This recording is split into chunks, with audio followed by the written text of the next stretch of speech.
ہم دو بہنیں تھیں۔ میں اپنی بہن سے بہت زیادہ خوبصورت تھی۔ لوگ میرے حسن کی تعریف کرتے تو میں پھولے نہ سماتی۔ سچ کیوں نہ کہوں کہ لاکھوں میں ایک تھی، چاند کی طرح خوبصورت۔ مجھے فخر تھا کہ مجھ سا سارے زمانے میں کوئی اور نہیں۔ اس گمان نے مجھے مغرور بنا دیا۔ بچپن میں ہم بہنیں ساتھ کھیلتی تھیں، ایک دوسرے سے بہت پیار تھا۔ جب ذرا عقل آئی تو اپنی ذات کا احساس ہوا۔ لوگوں نے صورت کی تعریفیں کیں تو دماغ خراب ہو گیا۔ چھوٹی بہن کو بھی خاطر میں نہ لاتی، اسے کلو پری اور چڑیل کہہ کر مخاطب کرتی۔ اس پر ندا دل محسوس کر کر رہ جاتی۔ ندا مجھ سے بہت محبت کرتی تھی، لیکن میں نے اپنی خوبصورتی کے گھمنڈ میں ہمیشہ اس کی اتنی توہین کی کہ نتیجہ یہ ہوا کہ وہ مجھ سے دور رہنے لگی۔ امی سمجھاتی تھیں کہ عفت، خدا کے لیے آسمان سے اترو، زمین پر رہو، ورنہ ایک دن ایسے گرو گی کہ فنا ہو جاؤ گی۔ چھوٹی بہن تم سے پیار کرتی ہے، کیوں تم اس کے ساتھ ایسا حقارت امیز رویہ رکھتی ہو؟ کیا ہوتا جا رہا ہے تمہیں؟ خود نہیں معلوم تھا کہ مجھے کیا ہوتا جا رہا ہے، بس اپنی ذات کے نشے میں ہمہ وقت گم رہنے لگی تھی۔ ابا بیچارے سفید پوش تھے، بڑی محنت سے کما کر لاتے تو ہم 2 وقت کی روٹی پیٹ بھر کر کھاتے تھے۔ ماں سادہ لو اور کفایت شار تھی، انہوں نے کبھی غرور نہ کیا، ہماری ہمیشہ اچھی تربیت کی کوشش کی۔ لیکن جب کسی کی کمبختی آتی ہے تو پھر کسی کے سمجھانے سے بھی کوئی انسان نہیں سمجھتا۔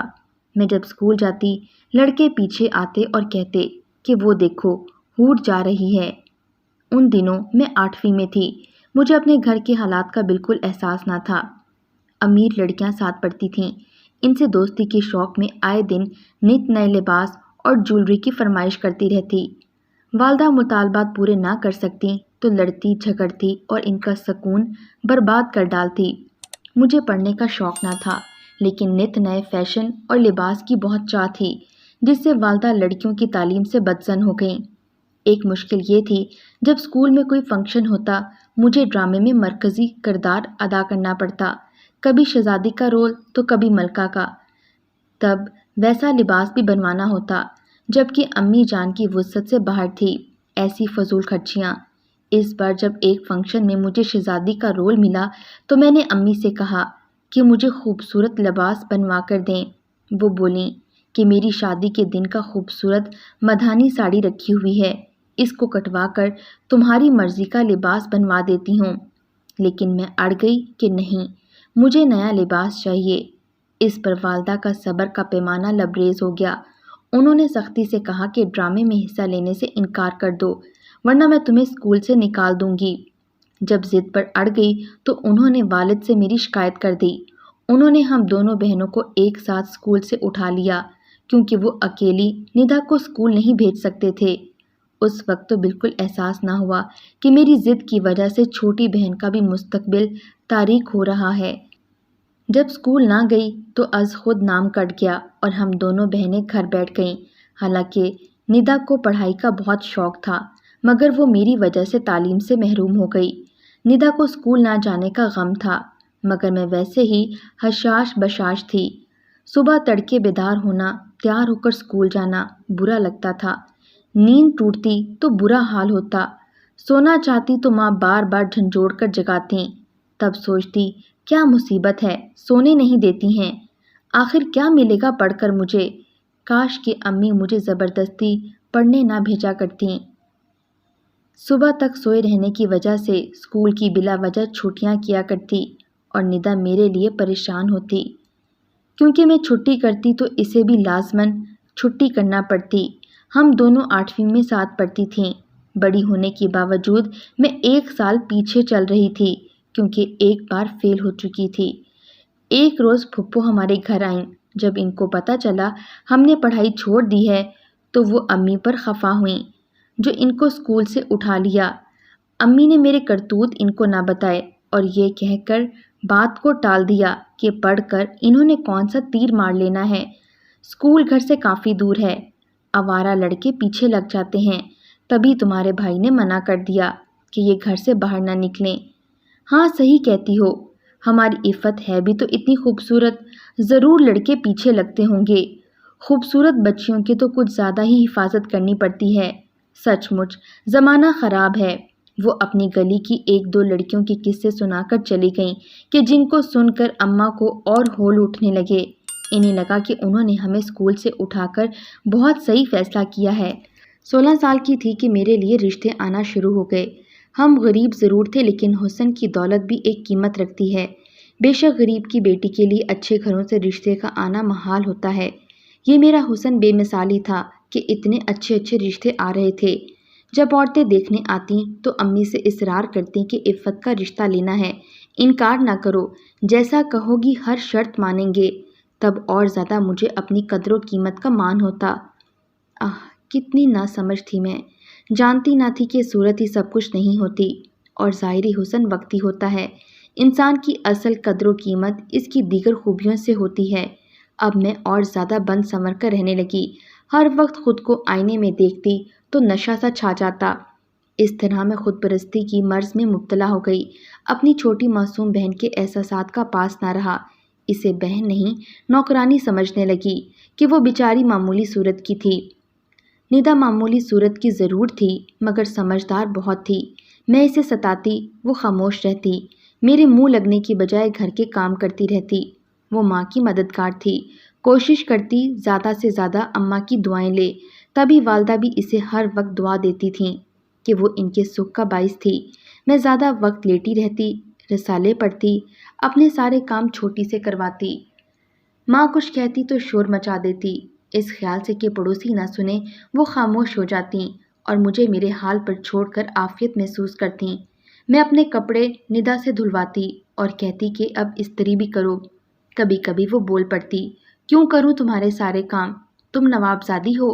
میں بڑی بہن ہونے کا روب جھاڑتی، وہ حکم نہ مانتی، اس کے نئے کپڑے کاٹ کر رکھ دیتی، اس کی جوتیاں گم کر دیتی، وہ خوف زدہ ہو جاتی۔ والدہ بھی مجھے برا بھلا کہتیں، کبھی صبر کی گھونٹ پی لیتی، بس اتنا ہی کہتیں، عفت دیکھ لینا، تیرا یہ غرور تیرے سامنے آئے گا، کہیں یہ تجھے خاک میں نہ ملا دے۔ اب والدہ میری شادی کرنا چاہتی تھیں لیکن غیروں میں نہیں، اس لیے اچھے رشتے قبول نہ کیے۔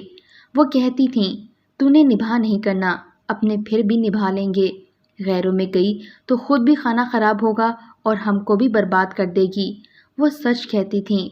مجھ جیسی کم شعور لڑکیوں کا بالآخر انجام اچھا نہیں ہوتا، انہیں اندازہ تھا، تبھی اپنوں سے آس لگائی ہوئی تھی۔ خاندان میں میرے جوڑ کے ایک دو رشتے تھے لیکن ان کو اندازہ ہو چکا تھا کہ لاکھ اچھی صورت سہی مگر میں کچھ زیادہ باسیرت نہیں ہوں۔ ایک دن امی کی ایک خالہ زاد بہن عارفہ ہمارے گھر آئیں۔ یہ لوگ پہلے دبئی میں رہتے تھے، کافی امیر تھے۔ جب مدت بعد خالہ پاکستان آئیں تو بیٹے کے لیے لڑکی تلاش کرنے نکلیں۔ 2-4 سے تذکرہ کیا، انہوں نے کہا اگر خوبصورت بہو چاہیے تو سلیمہ کے گھر جاؤ، اس کی بڑی لڑکی بہت خوبصورت ہے۔ خالہ عارفہ کی ایک ہی آرزو تھی، ان کی بہو خوبصورت ہو، لاکھوں میں ایک ہو۔ وہ جب آئیں میں سامنے کھڑی تھی، اتفاق سے اس روز نہا دھو کر اپنا سب سے خوبصورت جوڑا زیب تن کر رکھا تھا کیونکہ شام کو پڑوس میں جانا تھا، میری سہیلی فرزانہ کی سالگرہ تھی۔ دیکھتے ہی عارفہ خالہ مجھ پر لٹو ہو گئیں اور اماں کے گھٹنے پکڑ کر بیٹھ گئیں کہ آپا تیری بیٹی کا رشتہ لے کر جاؤں گی، مجھے نام مت کرنا، بڑی آس لے کر آئی ہوں۔ سارے خاندان والوں کے منہ سے عفت بٹیا کی تعریفیں سنی ہیں، میں نے اسے بچپن میں دیکھا تھا، اب تو ایسا رنگ روپ نکالا ہے کہ حوریں بھی رشک کریں۔ ہاں بہن، اللہ نصیب اچھے کرے، شکل و صورت کے ساتھ اچھے نصیب بھی تو ہوں، تبھی سکھ ملتا ہے۔ میں اس کے والد سے مشورہ کر لوں تو جواب دوں گی۔ خالہ عارفے قسمیں دیکھ کر ٹلیں کہ ہاں کے سوا کوئی اور جواب نہ سنوں گی۔ امی نے والد سے بات کی کہ دور کا رشتہ سہی پر ہیں تو اپنے، یہ رشتہ دار لڑکا بیرون ملک تجارت کی غرض سے جاتا رہتا ہے، بہت مالدار ہے لیکن اچھے لوگ ہیں، تمہاری کیا رائے ہے؟ تمہارے میکے والے ہیں بھائی، تم جانو، میں نہیں جانتا ان لوگوں کو، اگر تم مطمئن ہو تو ہاں کہو، میں تمہارے ساتھ ہوں۔ امی نے کچھ سوچ بچار کے بعد جہاں زیب کے لیے عارفہ خالہ کو ہاں کر دی اور مٹھائی بٹ گئی۔ جہاں زیب اپنے بھائیوں میں سب سے بڑا تھا، یہ چاروں بھائی کما رہے تھے اور ان کے والد کی ورک شاپ دبئی میں خوب چلتی تھی۔ اتنی دولت کے باوجود یہ لوگ میرا رشتہ بڑی منت سماجت سے لے رہے تھے۔ اور سبھی خاندان والے کہہ رہے تھے یہ وقت کی خوش قسمتی ہے، رشتہ طے ہو گیا۔ لیکن میرے والدین ایک بات سے بہت پریشان تھے کہ وہ اتنے بڑے گھر میں بیٹی کو کیسے خالی ہاتھ رخصت کریں۔ امی نے پھوپھی اور چاچوؤں سے بات کی، انہوں نے کہا اس کی فکر مت کرو، ہم سب مل کر مدد کریں گے، انشاءاللہ تمہاری بیٹی کو کسی شے کی کمی نہ ہوگی۔ یہ شادی بڑے دھوم دھام سے ہو گئی، ہم لڑکے والوں کی حیثیت کے مطابق ان کے شایان شان جہیز دیں گے۔ اس میں شک نہیں کہ ایک غریب محنت کش کی یہ بیٹی قسمت کی دھنی نکلی۔ میرے جہیز سے دولہے والوں کے گھر بھر گیا، ددھیال والوں کی دیکھا دیکھی ننہال والوں نے بھی میرے جہیز کی شان بڑھانے میں کمی نہیں کی۔ میری شادی کے بعد امی نے سچ مچ سکھ کا سانس لیا۔ ندا نے بھی شکریہ ادا کیا کہ میں اس پر ہر وقت ایک بھوت کی طرح سوار تھی اور میں نازا تھی کہ قسمت نے مجھے سب کچھ دے دیا ہے، شوہر بھی خوبصورت اور مجھ پر 100 جان سے فریفتہ۔ اس قدر غربت میں والدین نے بیٹی کو گھر بھر کر سامان دے دیا تھا۔ شان سے غربت کی دھوپ سے نکل کر امارت کی چھاؤں میں آ گئی تھی، جہاں سب میری صورت دیکھ دیکھ کر جیتے تھے، ساتھ ساتھ صدقے واری ہوتے اور نندیں فخر سے کہتی دیکھو ہماری بھابھی کتنی خوبصورت ہیں۔ چند ماہ خوشی سے بھرپور گزر گئے، جس بات کی تمنا کرتی فوراً پوری ہو جاتی، جس شے کی آرزو کرتی حاصل ہو جاتی۔ میرے شوہر کا کاروبار ایسا تھا کہ زیادہ تر ان کو گھر سے باہر رہنا پڑتا تھا، کبھی کبھی غیر ملک بھی جاتے تھے۔ ان کو ماہ 2 ماہ وطن سے دور رہنا پڑتا، یہ دوری مجھ سے برداشت نہ ہوتی۔ جب واپس آتے تب بھی ان کے کاروباری ساتھی آ جاتے، وہ ان میں گھرے رہتے، رات دیر تک ان کے پاس بیٹھے رہتے۔ مجھے بے حد الجھن ہوتی تھی، میں کبھی کبھی احتجاج کرتی، کبھی روٹھ جاتی۔ وہ مجھے پیار سے منا لیتے، کہتے دولت تمہارے لیے کماتا ہوں تاکہ تم عیش کر سکو۔ میں 1-2 دن چپ رہتی، پھر الجھنے لگتی۔ جب گھر میں ایسا کھینچا تانی ہو تو گھر کا ہر فرد ڈسٹرب ہوتا ہے۔ پہلے تو ساس سمجھاتی رہیں، پھر وہ کچھ خفا خفا سی رہنے لگیں کہ یہ کیسی نادان بہو لے کر آئی ہوں۔ سب کچھ ہوتے ہوئے موڈ خراب اور شوہر کو دیکھتے ہی منہ لپیٹ کر پڑ جاتی ہے۔ نندیں سارا وقت میری خوشامد میں لگی رہتی کہ کسی طرح بھابھی خوش رہیں، اور جب ہمارا بھائی گھر لوٹے موڈ خراب نہ ہو، جہاں زیب کا خوش دلی سے استقبال کرے۔ وہ اپنے بھائی کی ذرا سی پریشانی بھی نہیں دیکھ سکتی تھیں، اس لیے میری غلام بنی ہوئی تھیں۔ جب میں نہ سمجھی، جہاں زیب پریشان رہنے لگے، وہ گھر بیٹھ جاتے تو ان کے بزنس سے متعلق لوگوں کے فون آنے لگتے، یار کہاں ہو، فلاں سودا ہونا تھا، لوگ دفتر آئے بیٹھے ہیں، یا پھر دروازے پر دستک دیتے اور ان کو لینے آ جاتے۔ جہاں زیب چلے جاتے تو میں موڈ آف رکھتی، وہ جاتے تو لاکھوں کا نقصان ہونے کا اندیشہ رہتا۔ سسر دبئی سے آ گئے، صورتحال دیکھی تو بہت خفا ہوئے۔ بیوی سے کہا تم کیسی گھر کی سربراہ ہو، تم سے گھر کے معاملات کنٹرول نہیں ہوتے، شکل صورت پر فریفتہ ہو کر غریب گھر سے لڑکی لے آئی ہو۔ میں سمجھا تھا کہ آرام و سکون کی دولت پا کر یہ لڑکی ہماری بات مانے گی، اس گھر کے سکون کا خیال کرے گی۔ اس نے تو میرے بیٹے کو ہی پریشان کر کے رکھ دیا ہے، یہ اپنے گھر کی لاڈو ہوگی، یہاں اسے ہمارے طریقے سے رہنا ہوگا۔ یہ کہاں کی نوابزادی ہے کہ ہر وقت پلنگ پر پڑی رہتی ہے، میری بیٹیوں سے خدمت لیتی ہے اور کرواتی بھی ہے۔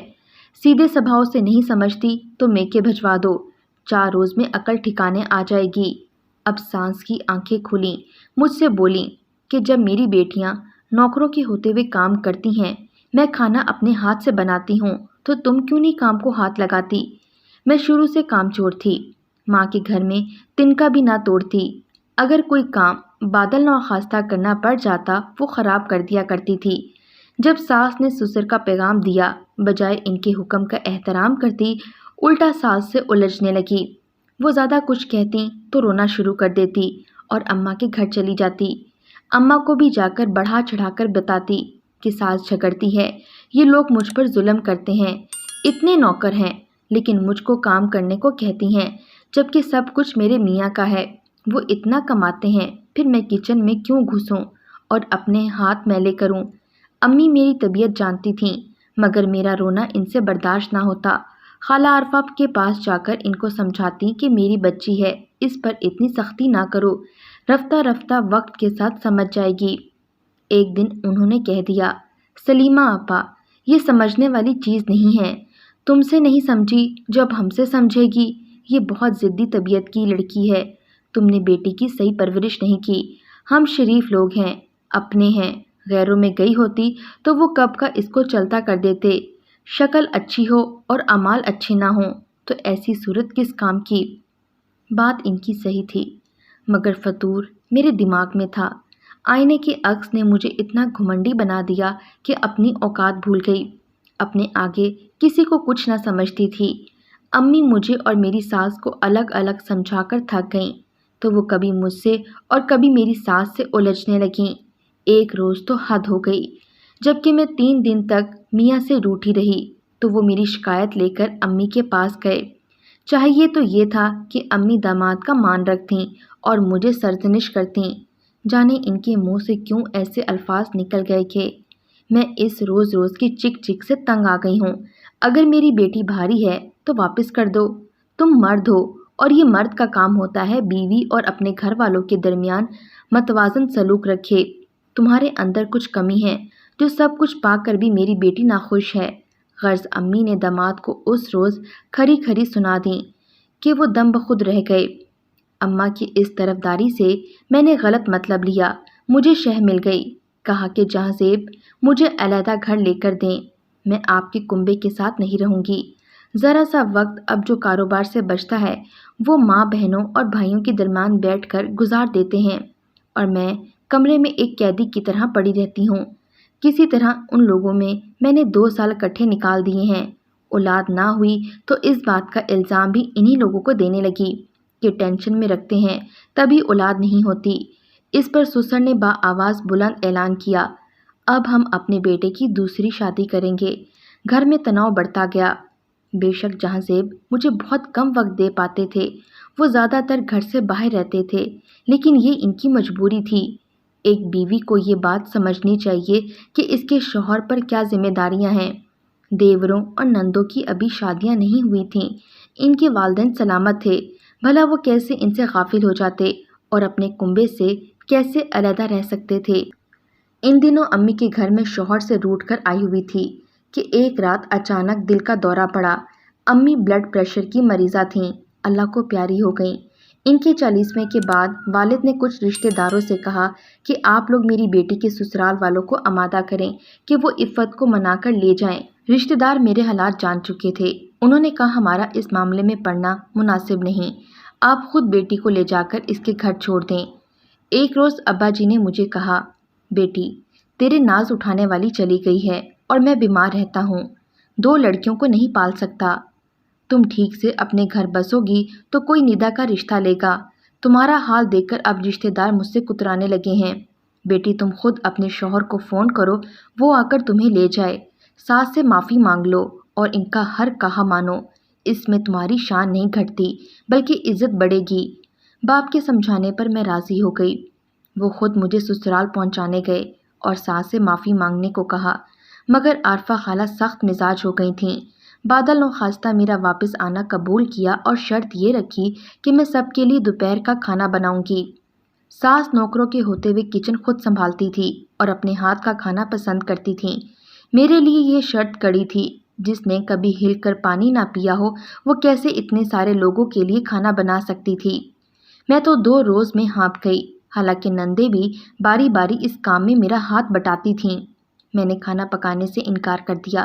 تب ساس نے کہا، یہ ہمارے کسی کام کی نہیں، سگڑ ہے اور نہ ہی کوئی اس میں گن، اوپر سے بانجھ لگتی ہے، اس کو چھوڑو، ہم تمہاری دوسری جگہ شادی کرواتے ہیں۔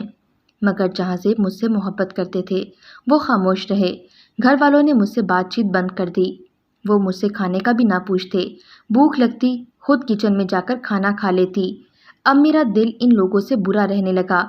ایک روز جبکہ جہاں زیب بیرون ملک گئے ہوئے تھے، میں نے کسی سے بات کی اور نہ ہی بتایا کہ جا رہی ہوں۔ رکشہ منگوایا اور اپنے باپ کے گھر آ گئی۔ مجھے دیکھ کر والد صاحب کا رنگ زرد پڑ گیا۔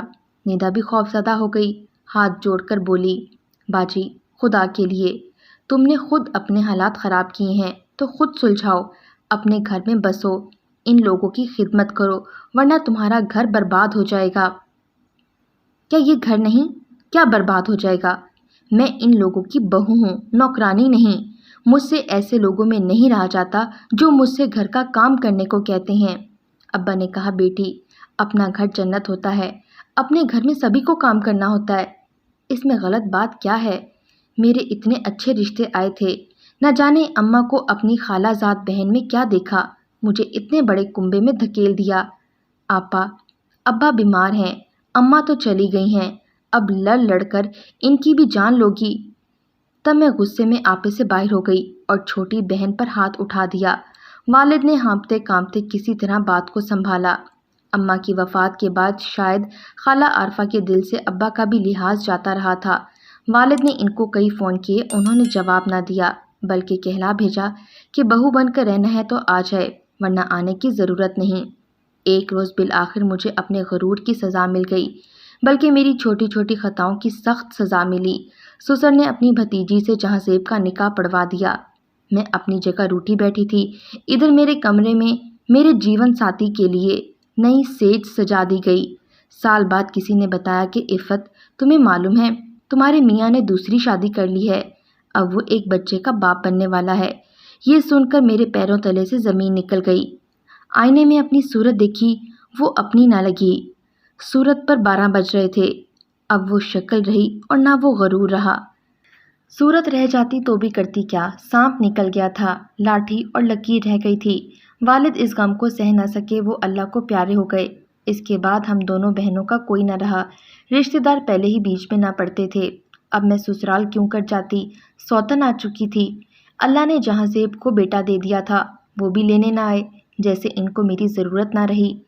ایک بار فون کیا تھا کہ اگر چاہتی ہو تو چلو، الگ گھر لے کر دیتا ہوں، الگ رہ لینا، خرچہ دیتا رہوں گا، سوتن کو قبول کرنا ہوگا۔ میں نے ان کی یہ پیشکش ٹھکرا دی، اس میں میری نسوانیت کی توہین تھی۔ باپ کے ہوتے ندا کا رشتہ نہ ہو سکا، لیکن والد کی وفات کے بعد پھوپھی نے اپنے دیور کے بیٹے سے شادی کروا دی۔ اس شخص کی بیوی وفات پا چکی تھی اور 2 بچے تھے۔ ندا نے خود کو محفوظ کرنے کے لیے اس رشتے کو قبول کر لیا۔ باپ کے گھر کی رکھوالی کے لیے میں اکیلی رہ گئی۔ سال بعد جب میرے شوہر کے ہاں بیٹی پیدا ہوئی تو سوتن نے مجھے طلاق دلوا دی، انہوں نے مجھے آزاد کر دیا۔ اب ہوش آیا کہ وہ پیشکش بھی اچھی تھی، سوتن شوہر کے ساتھ اور میں الگ گھر میں رہتی، عزت سے کسی کی بیوی کہلاتی، خرچہ ملتا، شوہر بھی آتے جاتے رہتے، کیا پتہ اللہ اولاد دے دیتا، اس کی پرورش میں لگ جاتی، زندگی کا کوئی مقصد تو ہوتا۔ میری کم عقلی خاندان والوں پر کھل چکی تھی، کوئی مجھ سے ملنا اور بات کرنا پسند نہیں کرتا تھا، ایک بہن کے سوا۔ اب وہ بھی جب اس کا شوہر چاہتا ملوانے لے آتا۔ اکیلے گھر میں اکیلی تنہائی سے تنگ آ گئی، پڑھی لکھی نہ تھی کہ نوکری کر لیتی۔ وقت تیزی سے گزرتا گیا، پہلے چچا اور کچھ خرچہ بہن دے دیتی تھی، وہ بھی بند ہو گیا، کوڑی کوڑی کو محتاج ہو گئی۔ اپنی کفالت کے لیے میرے پاس اس کی سوا چارہ نہ رہا کہ کسی کے گھر ملازمہ ہو جاؤں۔ ایک محلے والی نے ترس کھا کر اپنے جاننے والوں کے گھر رکھوا دیا، صبح 7 بجے جاتی، شام کو 7 بجے واپس آتی، سارا دن ان کے گھر کا کام سنبھالتی، تب پیٹ کا دوزخ بھر پاتی۔ سوچتی ہوں کہ دوسروں کے گھروں میں کام کرنے سے اپنے گھر میں کام کرنا کیا برا تھا۔ اب وہ صورت رہی کہ حور شمائل کہلاؤں، اور نہ وہ پوزیشن رہی کہ معاشرہ عزت کی نگاہ سے دیکھتا۔